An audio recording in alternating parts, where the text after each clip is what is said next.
आज की मूवी में एक लड़की किसी और लड़की को धोखे से किसी और को सेल कर देती है, बट उस लड़की को क्या ये पता चल पाएगा कि उसे किस लिए सेल किया जा रहा है एंड ये जानने के बाद वो अपना बदला कैसे लेगी। ये जानने के लिए पूरे वीडियो को देखें and do subscribe the channel. Movie की स्टार्टिंग में हमें पार्ट 1 का एंडिंग सीन दिखाया जाता है, जहाँ पर पैक्सटन उस बिजनेसमैन को बाथरूम में मार देता है एंड देन वापस ट्रेन में बैठ जाता है। उस वक्त उसकी हालत बहुत खराब होती है। उसकी ऐसी कंडीशन देखकर पुलिस वाले उसे हॉस्पिटल में एडमिट करा देते हैं। हॉस्पिटल में उसे कुछ लोग मिलने आते हैं जो कि स्लोवाकिया में उसके साथ हुए इंसिडेंट के बारे में उससे पूछताछ करने लगते हैं। पैक्सटन भी उन्हें सारी बात बता देता है जो कुछ भी उसने वहाँ फेस किया था, और साथ ही उनको हंटिंग क्लब के मार्क के बारे में बता देता है। और वो मार्क एक ब्लड हाउंड डॉग का टैटू था, जो टैटू उस कार्ड में और वहाँ के सारे मेंबर्स के हाथ में बना हुआ था। जैसे ही पैक्सटन उन सबको सारी बात बताता है, वो लोग रूम का दरवाजा बंद कर देते हैं एंड अपने हाथ में उसे टैटू को दिखाते हैं और उससे पूछते हैं कि क्या यही वो टैटू है। जब पैक्सटन ये टैटू देखता है तो वो बहुत नर्वस हो जाता है और ये लोग उसे मार देते हैं। बट देन हम देखते हैं कि ये रियलिटी नहीं होती, ये तो बस पैक्सटन का एक ड्रीम होता है। पैक्सटन के साथ स्लोवाकिया में जो कुछ भी हुआ था वो उसे अभी भी भुला नहीं पाया था। वो उसके एक फ्रेंड के साथ उसके ग्रैंडमदर के घर पे रह रहा था ताकि उसे कोई ढूंढ ना ले। पैक्सटन किसी को भी कुछ नहीं बताना चाहता था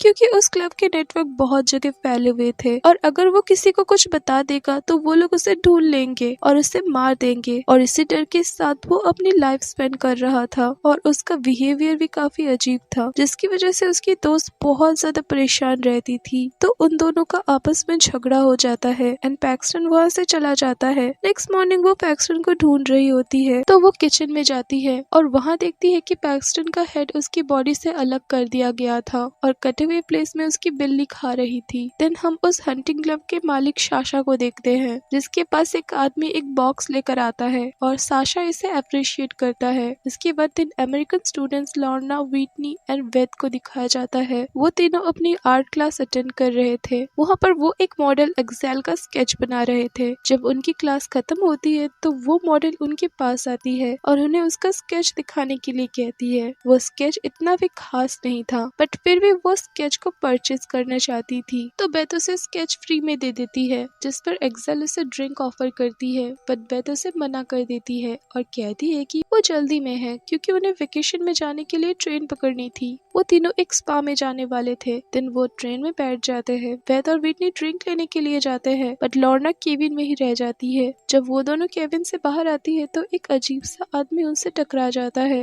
लेकिन वो उन्हें इग्नोर करके आगे बढ़ जाती है। वहाँ उन्हें एक्सेल भी मिल जाती है, जिसे देखकर वो थोड़ा सरप्राइज हो जाते हैं। बेथ एक्सेल से पूछते हैं कि वो यहाँ क्या कर रही है, तो एक्सेल कहती है कि जैसे ही उसने सुना कि वो स्पा में जा रही है तो उसने भी स्पा में जाने का प्लान बना लिया। दूसरी तरफ वही अजीब आदमी दिखाया जाता है जो केबिन के बाहर से लॉर्ना को देख रहा होता है एंड देखते ही देखते वो केबिन के अंदर आ जाता है। जब बेथ और व्हिटनी केबिन के अंदर आती है तो वो देखती है कि लॉर्ना रो रही होती है। लॉर्ना उन्हें बताती है कि एक आदमी उसका आईपैड चुरा के ले गया है। तभी वहाँ एक्सेल आती है और लॉर्ना को उसका आईपैड वापस कर देती है और कहती है कि एक आदमी ने उसका पर्स जबरदस्ती छीनने की कोशिश की थी। तभी इसी दौरान उसके पॉकेट से वो आईपैड नीचे गिर गया था। ये सुन के वो दोनों एक्सेल को अंदर बुला लेते हैं। वो सब ड्रिंक करने लगते हैं एंड एक्सेल उनसे कहती है कि उन्हें स्लोवाकिया जाना चाहिए, जहाँ उन्हें बहुत ही कंफर्टेबल फील होगा, और वो तीनों कुछ समय कंफर्टेबली एंड पीसफुली बिताना चाहते थे। सो वो तीनों एक्सेल की बातों से एग्री करते हैं। स्लोवाकिया पहुंचने के बाद वो सब उसे हॉस्टल में रूम बुक कराते हैं। तभी रिसेप्शनिस्ट उन्हें रात में होने वाले फेस्टिवल के लिए इनवाइट करता है। देन वो सब अपने अपने रूम में चले जाते हैं। बेथ उनके पास वाले एक रूम में एक कपल को देखती है जो कि बहुत ही ज्यादा खुश होते हैं। देन हमें वो रिसेप्शनिस्ट दिखाया जाता है जो कि उन तीनों के पासपोर्ट को स्कैन कर रहा होता है। स्कैन करने के बाद उन्हें ऑनलाइन अपलोड कर देता है, जहाँ पर पूरी वर्ल्ड से अमीर लोग उन पर बेट लगाने लगते हैं। तब टॉड नाम का एक आदमी बहुत ज्यादा पैसा लगाकर बेथ एंड व्हिटनी को खरीद लेता है। ये बिजनेस बहुत बड़े लेवल में चल रहा था और किसी भी विजिटर को ये पता नहीं चलता था कि उन्हें पूरी वर्ल्ड में सेल किया जा रहा है। देन टॉड अपने फ्रेंड स्टुअर्ट को कॉल करके इनवाइट करता है और वो दोनों अपने लाइफ में फर्स्ट टाइम किसी को टॉर्चर करके मारने जा रहे थे। देन वो दोनों स्लोवाकिया पहुंच जाते हैं एंड वहाँ पर उन्हें बहुत अच्छे से वेलकम किया जाता है। रात में वो तीनों लड़कियां एक्सेल के साथ उसी फेस्टिवल में जाते हैं जहाँ पर टॉड और स्टुअर्ट भी थे, जो कि उन्हें घूर रहे होते हैं क्योंकि उन्होंने उनके लिए बहुत ज्यादा पैसे दिए थे। एक्चुअली इस इवेंट को बस फेस्टिवल का नाम दिया गया था क्योंकि सब लोग अपने खरीदे हुए टूरिस्ट को देखने आए होते हैं। विटनी लॉर्ना को बताती है कि वेद की मदर मरते हुए अपनी सारी प्रॉपर्टी वेद के नाम करके गई है। वो इवन अपने फादर को भी पैसे देती है। वो इतनी रिच है कि वो पूरा स्लोवाकिया खरीद सकती है। वो सब वहाँ पर काफी एंजॉय करते हैं, लेकिन लॉर्ना अकेली बैठी हुई थी। तभी एक आदमी उसके पास आता है और उसे डांस के लिए इनवाइट करता है। वेद के पास भी एक लड़का आता है बट वो उसे डांस के लिए मना कर देती है। तब वो लड़का उसे कहता है कि मैं तुम्हारी मदद कर सकता था, और ये कहते हुए वो वहाँ से चला जाता है। जैसे ही वो वहाँ से चला जाता है, रिसेप्शनिस्ट भी वहाँ आता है और वेद को एक ड्रिंक ऑफर करता है। वेद उस ड्रिंक को अपने पीछे उस तरफ फेंक देती है जहाँ स्टुअर्ट उसे देख रहा होता है। तो वो स्टुअर्ट से सॉरी कहती है एंड उसे एक ड्रिंक ऑफर करती है। पर जब वो ड्रिंक लेने जाती है तो लॉर्ना उसे कहती है कि वो आदमी उसे बोट तक लेकर जाना चाहता है, जिस पर वेद उसे मना करती है और कहती है कि उसे स्ट्रेंजर्स पर बिलीव नहीं करना चाहिए। देन वो ड्रिंक लेकर स्टुअर्ट के पास जाती है और वो दोनों काफी बातें करते हैं। जैसे ही वेद जाने लगती है तो स्टुअर्ट उसे गुड नाइट वेद कहता है और वेद अपना नाम सुनकर रुक जाती है और सोचती है कि उनके पूरे कॉन्वर्सेशन में उसने अपना नाम नहीं बताया था। तब स्टुअर्ट उसे कहता है कि मैंने तुम्हारे फ्रेंड्स को तुम्हारा नाम लेते हुए सुना था। वेद उसकी बातों में बिलीव कर लेती है एंड वहाँ से चली जाती है और जाते हुए वो देखती है कि लॉर्ना उसी आदमी के साथ बोट में बैठकर जा रही है। तो वो उसे रोकने की काफी कोशिश करती है पर इसका कुछ फायदा नहीं होता। उस आदमी का नाम रोमन होता है और वो लॉर्ना को एक आइसोलेटेड प्लेस में लेकर जाता है जहाँ पे कुछ लोग उसे बेहोश कर देते हैं। देन हम देखते हैं कि वेद और विटनी वापस हॉस्टल में जा रहे हैं बट एक्सेल लॉर्ना के लिए वहीं पे रुक जाती है। वो दोनों जब अपने रूम की तरफ आते हैं तो वेद देखती है कि उसके पास वाले रूम में 2 आदमी थे जो अपना सामान पैक कर रहे थे, और जैसे वो वेद को देखते हैं तो वो दरवाजा बंद कर देते हैं और ये वही रूम था जहाँ वेद ने उस कपल को देखा था। नेक्स्ट मॉर्निंग वेद और विटनी एक्सेल के साथ स्पा में बहुत ज्यादा एंजॉय कर रही होती है और साथ में वो ये सोच रहे थे कि लॉर्ना भी शायद बहुत ज्यादा एंजॉय कर रही होगी, बट लॉर्ना एक्चुअली मुसीबत में थी। उसे बाथटब के ऊपर उल्टा लटका दिया गया था और उस बाथटब में एक औरत आके बैठ जाती है एंड एक टूल की मदद से लॉर्ना की बॉडी को कट करने लगती है, जिससे कि उसका बहुत ज्यादा ब्लड लॉस होने लगता है। वो औरत उसके ब्लड में नहाती है एंड देन लॉर्ना का गला काट कर उसे मार देती है। देन हम वेद को देखते हैं जो कि स्पा में सोई हुई थी। जब वो उठती है तब वो देखती है कि उसके आसपास कोई नहीं था। वहाँ पे वो बिल्कुल अकेली होती है। वो विटनी को ढूंढने जाती है बट वहाँ पर कुछ गार्ड्स आ जाते हैं जो कि उसे पकड़ने के लिए आए होते हैं। उनसे बचने के लिए वो एक दीवार पे चढ़ जाती है और बाहर कूद जाती है। दिन भागते हुए मेन रोड में पहुंच जाती है। वहाँ उसे वही लड़का नजर आता है जिसने कि उसे फेस्टिवल में डांस के लिए पूछा था।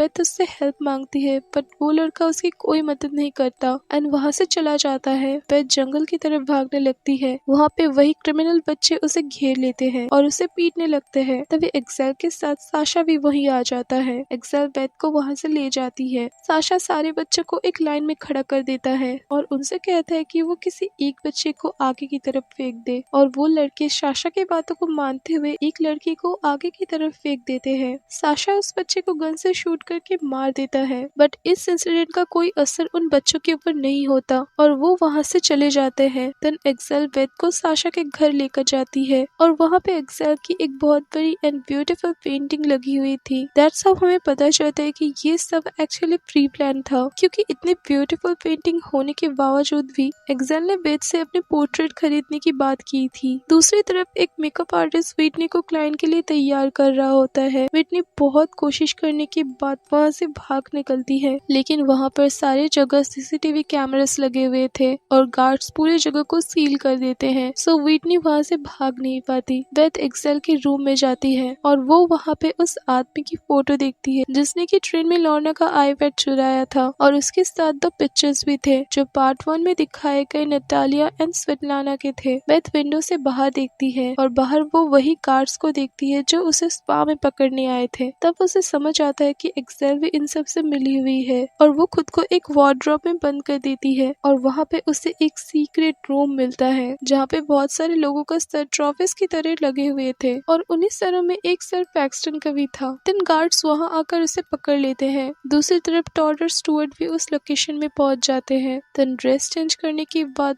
वो दोनों अपने अपने रूम में चले जाते हैं। स्टुअर्ट जब एक रूम में जाता है तो वो बेथ को वहाँ देखता है एंड उसे देखकर वो नर्वस हो जाता है। वो बेथ से कहता है कि वो यहाँ नहीं आना चाहता था, वो तो बस अपने फ्रेंड के इन्फ्लुएंस में आकर यहाँ आया है। वो बेथ को खोल देता है एंड बेथ आजाद होकर वहाँ से भागने लगती है। जैसे ही वो दरवाजे तक पहुँचती है वो उसे पीछे से मारकर बेहोश कर देता है एंड देन अगेन उसे चेयर में बांध देता है। दूसरी तरफ टॉड व्हिटनी को टॉर्चर करने के लिए एक पावर कटर चूज करता है और जैसे वो उसके सर पे चलाता है वो उसके सर पे अटक जाती है और व्हिटनी को ऐसे देखकर उसे बहुत अजीब लगता है। वो उसे ऐसी हालत में छोड़कर वहाँ से चला जाता है। बट उस क्लब का कॉन्ट्रैक्ट ये था कि कोई किसी को बिना मारे वहाँ से नहीं जा सकता और वो लोग उसे सजा देने के लिए उसके ऊपर जंगली कुत्ते छोड़ देते हैं जो कि उसे बुरी तरह काट कर खा जाते हैं। इसके बाद वो व्हिटनी को फर्स्ट एड देते हैं एंड उसकी पिक्चर क्लिक करके उसे सारे क्लाइंट्स को दिखाते हैं। वो व्हिटनी को अपने क्लाइंट्स के पास चीप प्राइस में सेल करने का ऑफर देते हैं और इस ऑफर को लेकर वो स्टुअर्ट के पास भी जाते हैं और जब वो सोचता है कि ये बेथ की फ्रेंड है तो वो इस डील को एक्सेप्ट कर लेता है। वो व्हिटनी को मार देता है और उसका नेकलेस लेकर बेथ को पहना देता है। बेथ अपना जान बचाने के लिए उसे सिड्यूस करने लगती है। वो बेथ को फ्री करके उसे टेबल में लिटा देता है एंड वो बेथ के करीब आने की कोशिश करता है बट बेथ उस पर अटैक कर देती है एंड उसे बहुत बुरी तरह इंजर कर देती है। तभी उस क्लब के सिक्योरिटी गार्ड्स भी वहाँ पहुँच जाते हैं। वो सिक्योरिटी गार्ड्स को साशा को वहाँ बुलाने के लिए कहती है। तभी साशा वहाँ पहुंचकर उन दोनों को मारने का ऑर्डर देता है। तभी बेथ उसे एक डील ऑफर करती है एज वो भी बहुत ज्यादा रिच थी, वो उन्हें कोई भी अमाउंट देने के लिए रेडी थी। तो साशा उसे क्लब के रूल्स बताता है। वो उसे कहता है कि इस क्लब के मेंबर होने के लिए किसी को मारना होता है, जिसे सुन के बेथ स्टुअर्ट के बॉडी पार्ट्स को काटकर उसे मरने के लिए छोड़ देती है। इसके बाद वो वही ब्लड हाउंड डॉग का टैटू बनाती है एंड वहाँ का मेंबर बन जाती है। बेथ उन बच्चों की मदद से एक्सेल को जंगल में लेकर आती है और उसके सर को काट देती है। वो बच्चे एक्सेल के हेड को फुटबॉल की तरह खेलने लगते हैं एंड यहाँ ये मूवी एंड हो जाती है।